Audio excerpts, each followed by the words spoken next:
Hey, welcome to your weekly exploration of the energies and your time-driven forecast for the week to come, which corresponds to the 11th of October, moving into, where are we at? Well, we're almost moving into the third decan of Libra, so we're doing our final touches on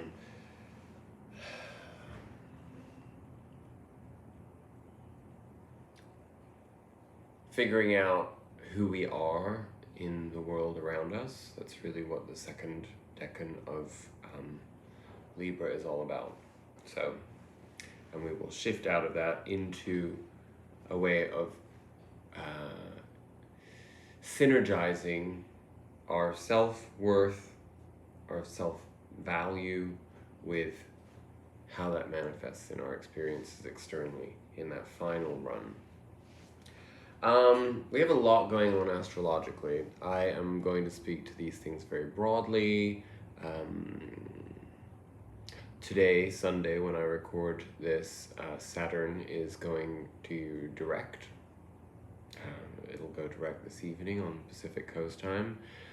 And, well, what does that mean? It's been retrograde since May, and Saturn being the great timekeeper, the great authority figure, the great reinforcement of rules, structure, has sort of forced us to look at those things more from an internal perspective for the last 4 months. Is that 4 months? I don't know. So it's pretty exciting that it's moving direct, but I think that given that Pluto just went direct this last week as well, we know about the Capricornian Pluto-Saturn energies that we've had to deal with. We are now moving into, well, we'll be crossing over the degrees that we'd already explored before, but with more assurance. We'll discover that and visit those energies in the weeks to come to see what those degrees actually correspond to through our readings. But right now I'm feeling that there probably will be somewhat of a sense of chaos and upheaval in the week to come. We also have Jupiter going direct in the not too distant future. Mercury has about another 10 days less before going direct, and so basically within a week or so we will have 4 planets that have been retrograde going direct. I can't remember what I've missed out on, but we also have some interesting conjunctions. We have involving the Sun, Jupiter, Mars. Is that right? Mercury? Sun? Maybe not Jupiter. It's Sun, Mercury, and Mars. I'm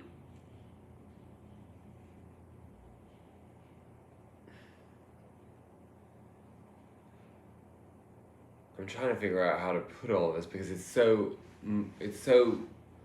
big, you know, in the sense of it's easier to see all those things on the macro level, but for us internally, we've been in these retrograde energies working very much on how we improve our experience of the outside world, how we show up better in our experiences. And of course, when planets shift direction, there is a lot of chaotic energy because it sort of brings to the surface the new platforms for experiencing these things externally. So try to wrap your head around that one because it's not that easy to understand. and I'm not doing the best job of explaining it either, because frankly I do feel a little bit, as I often say, a little hazy right now, because if I can be the living example of the combination of all of the Uranian energy, all of the Saturnian energy, all of the Plutonian energy, you know, all of the Mercury retrograde energy, in the sense of me, you know, having to figure out how to express my truth in a way that is not compromised, but also fits a system in which I have to exist. And as you know from my previous videos, I took on a brand new role, which is a substantial promotion for me, but it is, it's a lot of work, let's put it that way. And I am adjusting to that. So of course that's how it's manifesting in my world, based upon the fact that, you know, where my 6th house is, in relation to these planets, that's how that's manifesting for me. So the conjunctions that I was talking about are also giving us you know, Mars conjoining the Sun. You know, that's when planets conjoin, that's the convergence basically indicates the start of a new cycle. So for Mars, it's going to be a brand new 2-year cycle. So it is it's the Martian New Year, essentially, right? So when we look at it from that perspective and we think about what Mars represents, it's really our drive. It's our ability to express our core essence in the environment and the activities and the experiences that we have. So here is this new platform. How do you see that in your life? I mean, obviously I'm telling you that for me it's professional, but it's also emotional for me, because it's how I show up in relationships. It's how I show up in terms of my ability to even have experiences of intimacy. And I'm not, again, I don't mean that in a sexualized sense. I mean in the sense of being able to find vulnerability, empathy, connectivity, you know. So all in all, it's kind of a shit show. Not a bad shit show, a good shit show, which may sound like an oxymoron, but give it some thought and you'll understand that it's not really an oxymoron. It's just kind of intense. And I personally feel like I'm really having to work extra hard to keep myself in alignment with these energies and to process things, and again, to find a way to prioritize the balance and harmony that's required in order to show up in other parts of my life. If I'm not doing that for myself, then how can I do it for anybody else, right? That's what all of this energy is really about for all of us. So, on that note, I'm sure there are other astrological things I was going to talk about, but I'm going to cut right to the chase and get into the cards, because we have quite a few cards and they're very interesting. It's very, very different kind of spread, and I haven't really entirely thought about how they all function, but there is, at the very core essence of this, an emphasis on compromise, truth, and receptivity, and how that ties into our own personal power and our ability to thrive. So let's explore these. I think I'll go in order of the cards as I pull them. So we start at the very core of our overriding energies of the week and this time. We start with truth. Now, looking at this depiction of truth, we see, how the passage of time and the elements shapes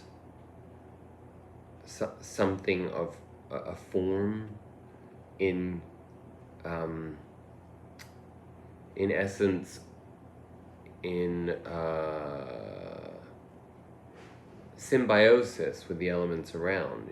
Everything points in the same direction. This is the direction of truth, right? We're heading towards this light, the sun, truth. And how does truth show up in our lives? Are we able to hold space for truth even where we are forced to accommodate perhaps a variation on that truth with others? Obviously very fundamentally problematic for us at this time of great division and fragmentation and compartmentalization. I do think on the worldly level, the likelihood is with these big astrological shifts of planets going direct and conjunctions, etc., that we may be looking at some very important developments on the world front.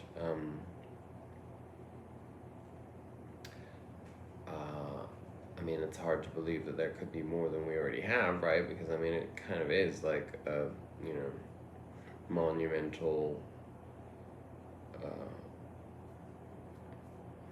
crazy house out there in the world. Everything seems to be on the verge of collapse, and it's hard to see sustainability in anything that's actually taking place in our world, right? I'm just seeing myself on camera right now, and I acknowledge that I look very tired, so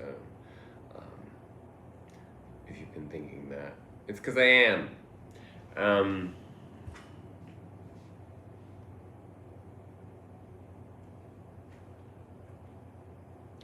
But what clarified the truth card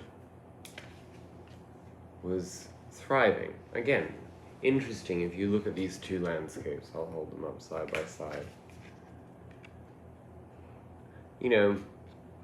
One is leaning towards the truth, a direction, an ideology, and the other, the thriving, comes from source, perhaps the same tree, perhaps a different season, some variation on the same elements, And what is there?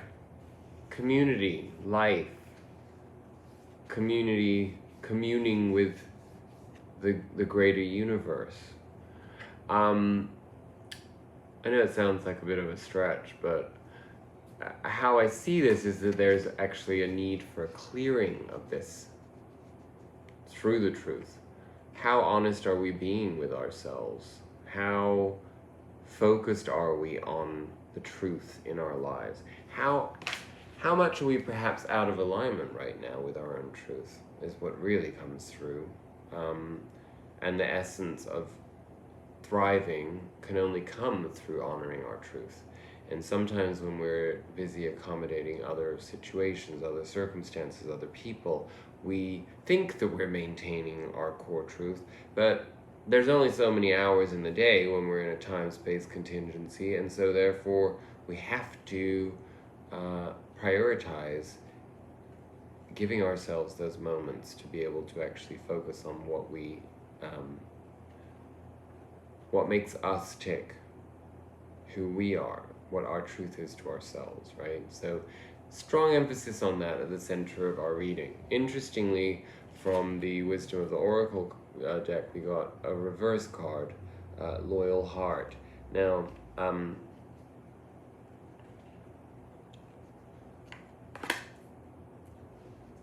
how I am sensing the meaning of Loyal Heart in reverse is not a call to arms to be disloyal. It is more an analysis in your life, again, perhaps very much tied in with that notion of truth, of where you are not being loyal to your own heart in the decisions you are making or in the circumstances that you've allowed to brew around you. So another contemplative aspect of this, and I'd say that this entire reading is one that's based around a sense of contemplation, release, and also surrender to faith, to a higher power, in order to inform us better about how these experiences need to, and these processes need to be examined.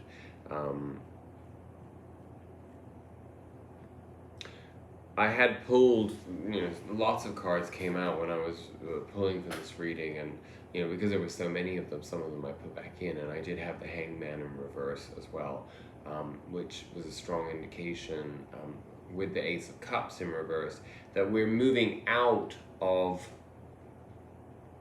a period of self-analysis, of being in the chrysalis, that we are emerging, fully emerging. In fact, that we have actually emerged. But there's a casualty with that, with the Ace of Cups in reverse. The casualty being that the Ace of Cups is our truth. It's an emotional truth. It's an emotional receptivity, right? And somehow in our upgrades of these times, we have neglected in our contemplation a fundamental part of who we are. So I can't tell you what that is for you. I can speculate in terms of myself. But again, it's just a reminder. It's not a finger pointing exercise. It's a reminder to be truthful with ourselves, to acknowledge where we are neglecting parts of ourselves that are fundamental to our being, our experience. I don't want to say our identity, because identity is really chosen, but it's a construct is what I'm trying to say. But there's a soul identity at the core that only you know, and that is your truth. So again, another variation on the same theme. Our Spirit Animal Oracle card of the week sort of came out, actually it took me by surprise, because initially I just had the Truth card out, and then this card, and I was like, oh god, this feels kind of like aggressive, like kind of truth, and then Panther Spirit, Reclaim Your Power, number 44. Of course, that's projection for me. It's a pretty dark card the way it presents itself, and it's not necessarily how I see power, but of course we think about a panther and its beauty and majesticness. I don't know what the word is.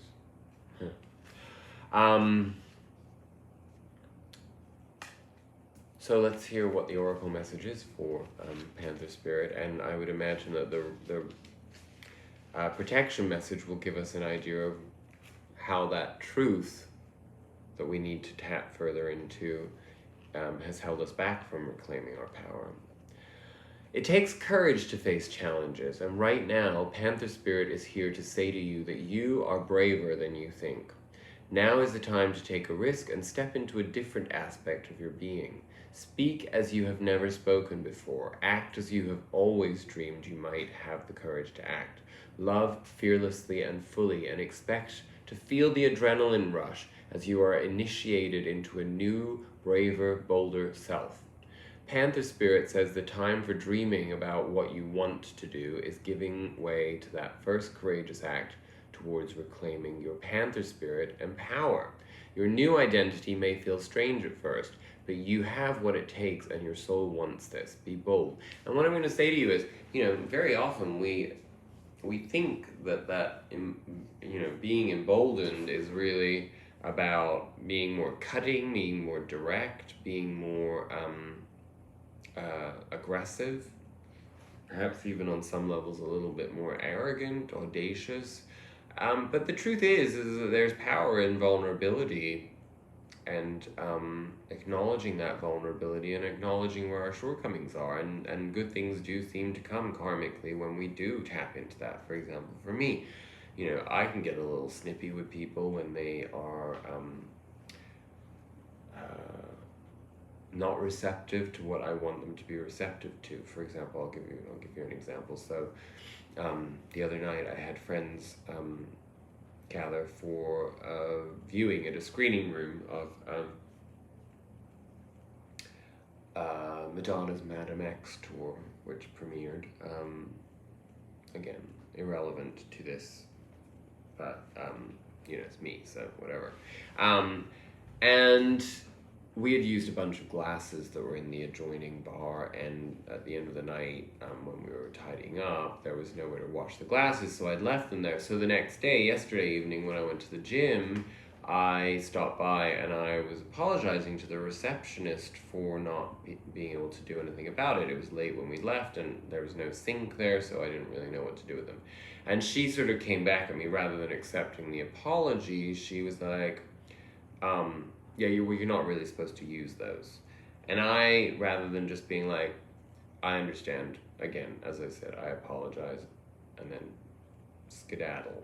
Well, instead I was like, listen, in the future, when somebody comes to you and presents an apology, it would be better to accept it with grace and move along. So, I mean, what a fucking hypocrite I was, because I was doing the complete opposite of what I was expecting from somebody else. But, it was a frustration that came from a defensiveness within me. And once I acknowledged that, when I went into the gym and I was working out, I was like 20 minutes into my cardio, I was like, oh, I gotta go back out and apologize to her, because, I was schooling her on not schooling me based upon a hierarchical idea that I was, a paying tenant, on behalf of the corporation, of course, and that she was working for that purpose. And that's not human. That's not a humanitarian perspective on life, right? So I know it's a very lengthy example that I'm giving you, but it is an example of how after that, I went and I apologized and I acknowledged it. And, I don't know how authentically it was received, but that doesn't really matter, because I knew that I was out of alignment in what I was doing. That was my truth coming through that I could not ignore. And that was, in many ways, a way of reclaiming my power, because I'm so used to being around people who are so, ironclad in their defensiveness and entitled in their defensiveness, that therefore they bulldoze through life. And that tends to then sort of manifest in my own demeanor, because I'm mirroring what I experience. But I'm bigger than that, and you're bigger than that. And so we don't have to do that. And there's something very rewarding about stepping beyond our egoic limitations and being able to find the humility to respect somebody else, even if we don't get the response from them that we would like, right? So anyway, here's the protection message. Are you feeling shaky because you have made a bold move and have not yet seen confirmation that everything is going to work out? Or is fear holding you back? Are you afraid to act until all risk of failure has been removed? And apply all of this to the idea of being truthful, embracing the truth. The moment when there is no risk whatsoever will never come. So follow the urging of your panther spirit within and look your fear in the eye. Have you ever heard the famous line, the only thing we have to fear is itself? Stare down your fear and it will retreat and make way for your courage to fill you from head to toe. Perhaps you are afraid you can't trust the power that is rising in you, and you fear the quality you will find within when you look deeply at why you resist the challenge before you. Every part of you, no matter how dark it may seem, has a light quality. So be bold and face it. Own the light and make peace with your shadow. Spirit trusts you, so be brave and trust yourself. Again, a lot of that is about how we go about expressing our truth, right? How we go about expressing our power and our empowerment. Do we have to crush other people in the process? Do we have to make ourselves feel superior, better, more powerful? No. In fact, it's the complete opposite. Our culture certainly tells us that that's what we do. As we climb a ladder, it means that we have more ability to crush other people. That's, in a nutshell, how most of our world works. But it's not going to bring us happiness. fulfillment. It's not going to bring us closer to spirit, to oneness, to be in that state of mind, right? And at the end of the day, everything that we do should be based around that. I was just sharing this earlier this morning, but one of my favorite YouTubers, Daniel Mackler, the former psychologist, always has brilliant videos on all kinds of things, but particularly trauma. But he does like little funny videos sometimes, and there was one the other day where there was like truth jackpots, and one of them was, one rule of thumb for staying healthful in life is that if it isn't good for a 5-year-old, it probably isn't good for you. And then you look at your life and you think to yourself, well, how truthful are you to that principle in your life? Think of anything that you do in your life and ask yourself, would you be comfortable if a 5-year-old was doing it? And that includes how you treat yourself, right? It's a tough one sometimes. Because it's not about being punitive or feeling shame or guilt. It's about exploring it, feeling your way through it, and then coming out the other end with a sense of enlightenment and lightness as a result of releasing the judgment and instead just saying, this is a call to nurture myself more, to self-parent, to take care of my inner child, to honor that my inner child is as intrinsic to who I am and the experience that I have on this earthly plane as any other aspect of myself. The very concept within our society of what adulthood is, we measure it by such stupid things. You can drive a car, you can vote, you can drink alcohol, you can buy marijuana in certain places, like where I live, whatever it is. These are not necessarily, all this says is that you're responsible enough to potentially wreak havoc in your life, right? But that's not an invitation to do it. It's an invitation to know that you're supposed to be responsible enough to know either how to do things in moderation or to not do them at all. Okay. Off the soapbox, Alex. Let's read our Sufi Wisdom Oracle card. Way of Faith. Let faith be your guide.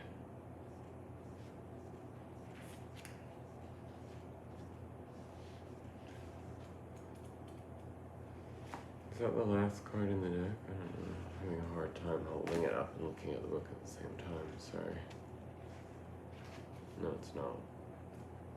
Okay, here we go. When faith becomes all love, we enter into greatness. From that source, we spread love to all life. We then live in abundance. Rumi. There's only so many Sufi wisdom sources in this book. There is a divine gift inside you that holds the key to your confidence and trust. That key opens a mysterious inner chamber that reveals the secrets of love to you. It is the entrance to the greatness of your ultimate capacity. You will be like a lantern that spreads light around it. An invisible support will sustain and empower you to enter a vast unknown with total confidence. Dear one, surrender faithfully to the unrecognized path and benefit from the divine gift that is inside you. Live your life, live your dream, risk it all and take a chance. Have faith that the potential for love is infused into your life.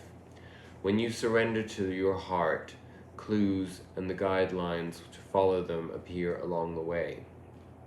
What does that mean, surrendering to your heart? It means embracing your truth, because the truth is your heart energy, right?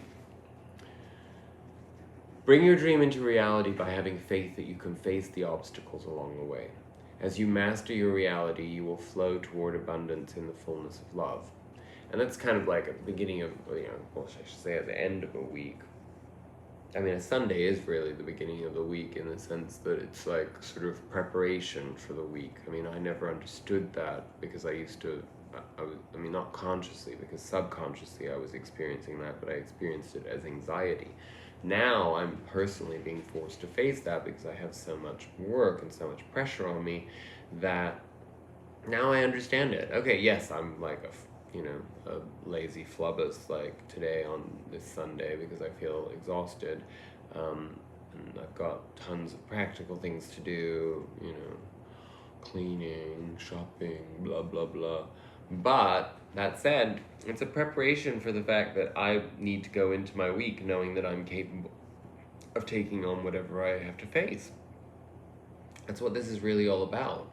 Again, if you're doing something from a love space with truth at its core, failure is just an opportunity to learn and grow, right? And hopefully you're working or you're surrounded by people who share that philosophy so that they can also embrace that.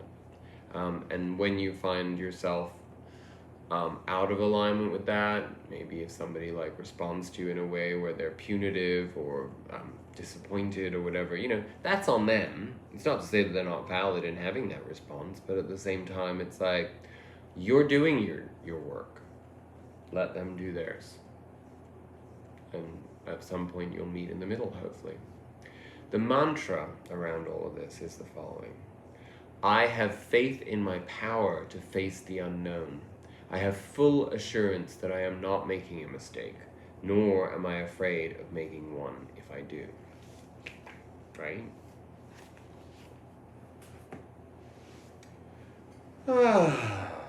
What do we have in our tarot cards this week?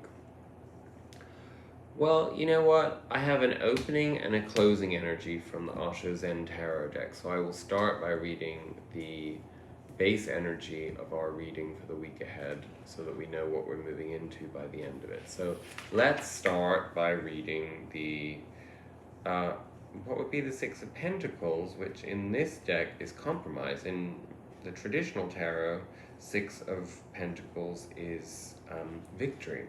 So it's interesting that victory is a compromise here. So let's see how that plays out. 148.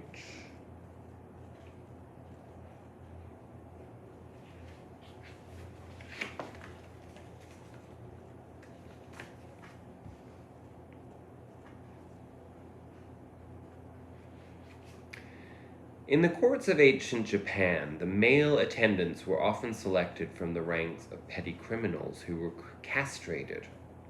Because of their intimate familiarity with the activities of the court, they were often at the center of the political and social intrigues and exercised a great deal of power behind the scenes. The two figures on this card remind us of the sleazy and conspiratorial situations we can get into when we compromise our own truth. It is one thing to meet another halfway, to understand a point of view different from our own and work towards a harmony of the opposing forces. It is quite another to cave in and betray our own truth. If we look deeply into it, we usually find that we are trying to gain something, whether it's power or the approval of others. If you are tempted, beware. The rewards of this kind of compromise always leave a bitter taste in the mouth. I couldn't agree more, and I can honestly tell you that I have been experiencing that firsthand. It's a huge learning curve for me, and I'm navigating it and negotiating it with kid gloves because it's not the easiest thing to figure out in a corporate working environment. It's cutthroat and people can be very duplicitous, so I am figuring that out. Thank you for that insight. Let's see what else it has to say. Don't be clever, otherwise you will remain the same and you will not change. Half techniques on the path of love and half techniques on the path of meditation will create much confusion in you. That's me right now, right? I'm totally in that space and I'm fully aware of it. They will not help, but to ask for help is against the ego, so you try to compromise. This compromise will be more dangerous. it will confuse you more, because made out of confusion, it will create more confusion. So try to understand why you hanker for compromise. Sooner or later, you will be able to understand that compromise is not going to help. And compromise may be a way of not going in either direction, or it may just be a repression of your confusion. It will assert itself. Never repress anything. Be clear-cut about your situation. And if you are confused, remember that you are confused. This will be the first clear-cut thing about you, that you are confused. You have started on the journey. Well, that's like a lot of like, wah, wah, wah. That requires a lot of thought. So I've taken that in, and I'm going to try to figure out how that applies to me. I mean, it applies on many levels, but I really do have to think about that a lot more. So,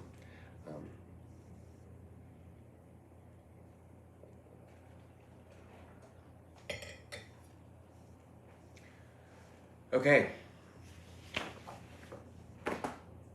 So that's kind of the challenge of the week, or what we're in right now, and we're going to see develop into fruition and resolution.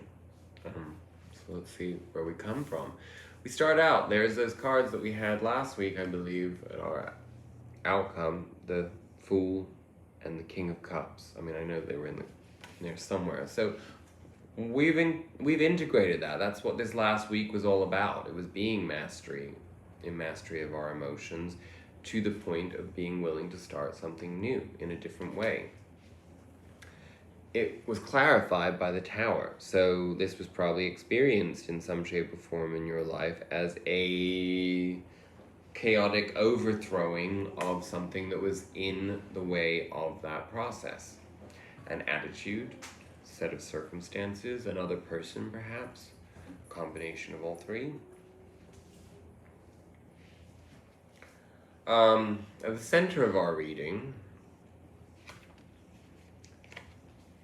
we have Temperance and the Eight of Wands. Now, because this is the bulk of what we'll be experiencing, there are also two clarifiers, but let's look at these cards and try to understand what they mean. Of course, Temperance is about balancing things out. Temperance is being in divine balance, because it means that we receive and we give. We receive and we give. And each aspect of that dynamic keeps us balanced. That is, you cannot hold on to anything. If you receive something, it's so that you can give it in some other way. That can be as mundane as the fact that if you receive money from a salary or a gift, it's going to pay for something else, right? So in some essence, you are enabling somebody else to then receive and give. Whether that be a corporation or another human being, your cleaning lady, or, tutor, or whatever,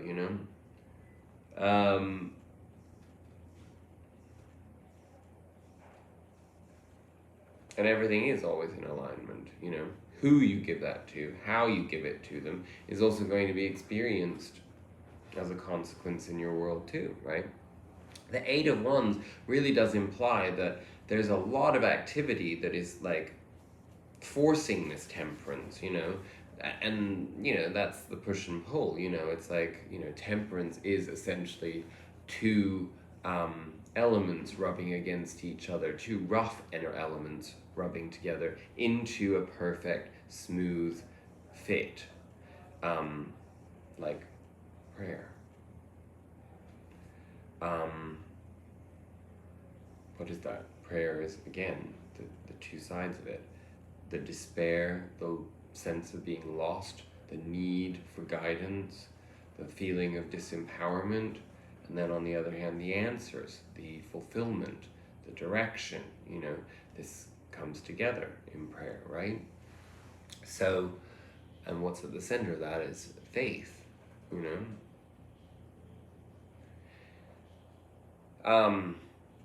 The Eight of Wands, the wands are also called the arrows of love. I mean, that's Cupid there. So again, when we're looking at that, what are wands? Wands are ideas. They are inspired ideas. They're the things that inspire us in life. So it's kind of like, communication, as we see it in the modern interpretation of tarot, is really all about communication comes from ideas. It comes from, or vice versa is what I'm trying to say. They're sort of like interwoven. Ideas are then communicated, and then they turn into more ideas, solid actions, plans, inspiration, drive, or lack thereof, being overwhelmed, being worried, being anxious, whatever it may be, very often because of the enormous amount of flow in the Eight of Wands. There's a reason why the Nine of Wands follows. It can be very overwhelming if you're not in Temperance, but we have the Temperance card here, so the implication is that we have all the tools to make sure that we can face the demand. It was clarified by the Four of Wands, which is our foundation, our solid foundations in life. It's how we build foundations for ourselves: security, stability, nurture, the ability to nurture ourselves and others. And the Two of Swords in reverse. So the implication is, and I'm seeing this very much as an inner struggle, is these two sides of ourselves, as we've been seeing, with the need for truth in order to face all of these things, and the Compromise card, which is corrupt. This is sort of like the Compromise in reverse, that energy in reverse. So we do move out of this through Temperance, through inspired messages in our lives. It's infusing everything that we do. All of the things we receive from others, all of the messages, all of the communication. It's like choosing how we respond to it with love through a Temperance process, then in turn takes us out of indecision. It takes us out of inner struggle, inner turmoil, the battle of the devil and the angel. It's like finding not compromise, but devotion to the one that serves us best, which is always the truth, love. It's the lovers over the devil, right? Which we will see in our outcome. Because in our future, we have this sort of slightly uncomfortable combination. But the good thing is that the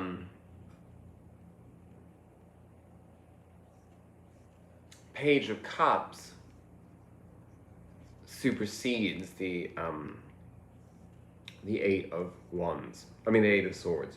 The Eight of Swords, of course, if we have the Eight of Wands at the center of our reading in that Temperance process, when we find ourselves slightly out of alignment, or when we're going through that process of Temperance with so much coming at us to build foundations, we can feel overwhelmed. And what's the first thing that happens to us from an egoic struggle if we're out of balance at all, and we're in that position of self-doubt and not being in truth and not focusing on imbuing everything with love? We find ourselves in self-doubt. And the Eight of Swords is self-doubt. It's the egoic equivalent of a boner killer. It's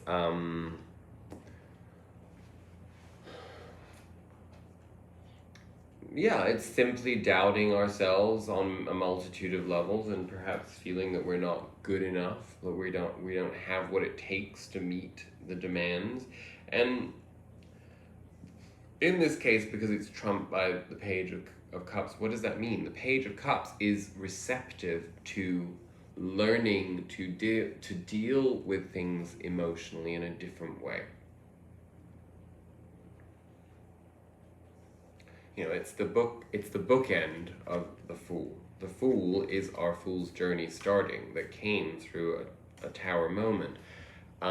Here we have closure on the Eight of Swords, which is probably the remnant of the Tower, because the Tower causes the insecurity, because we're like always afraid that there might be another tower, But in this case, this Page of Cups really tells us that we have it in our heart to choose to experience things that are going to better us, that are going to put us on a path that is constructive, meaningful, purposeful, brings us more into alignment with our divine purpose.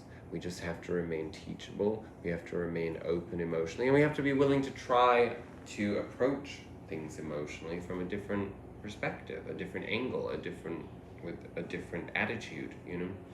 We got 3 clarifiers on that because that's an intense kind of combination of energies, which is what makes me know that we will actually be overcoming the 8 of Swords, because we have the World, which is the ending, and it's when the lesson has been fully assimilated so that we can upgrade, and which puts us back at another full journey, you know. So again, there's a leveling up here, which would make sense with all these planets going direct and the conjunctions we talked about, that in 1 week we're basically going to be going through a huge upgrade, leveling up.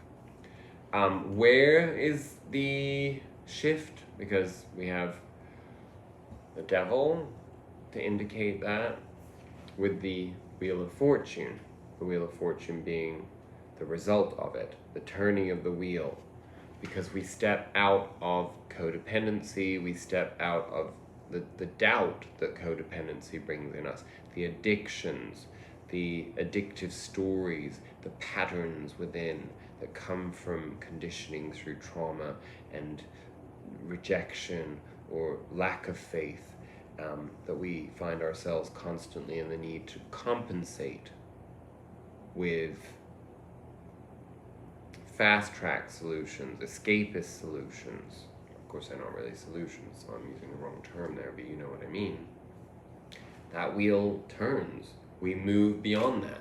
We accept that truth is what sets us free from the enslavement to the devil energy, which essentially the devil energy is lies. It is dishonesty. It is when we choose to basically put a veil or a filter on our experience because we're afraid of the truth. And yet the truth is so much easier to navigate. To, you know, if we can be in acceptance of the truth, then we become instantly empowered.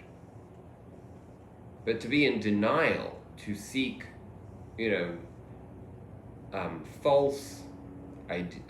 falsehoods to cover the truth, to make things more comfortable, perhaps, we believe, you know, there's some comfort in avoidance, I suppose, you know, just kicking the can down the road, you know, that's probably just going to snowball, right? So, essentially, we are overcoming that in whatever domain that may be in our individual lives. That Wheel of Fortune is very, very clear about that. There's something really beautiful, a nice twist of fate shift by the end of this week for all of us. How does this get clarified? To bookend our entire reading, we get 1 card from Osho to explain how we go from this ugly compromised energy that we are leaving behind for good into receptivity. And honestly, these cards could not be less alike, right? So let's read receptivity, which I believe is it the Queen of Cups? Let's see. Yes, Queen of Water in this deck. So 58. Let's read the Queen of Water's message.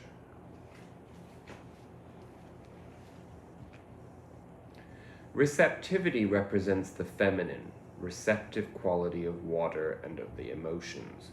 Her arms are extended upwards to receive, and she is completely immersed in the water. She has no head, no busy and no aggressive mind to hinder her pure receptivity. And as she is filled, she is continuously emptying herself, overflowing and receiving more.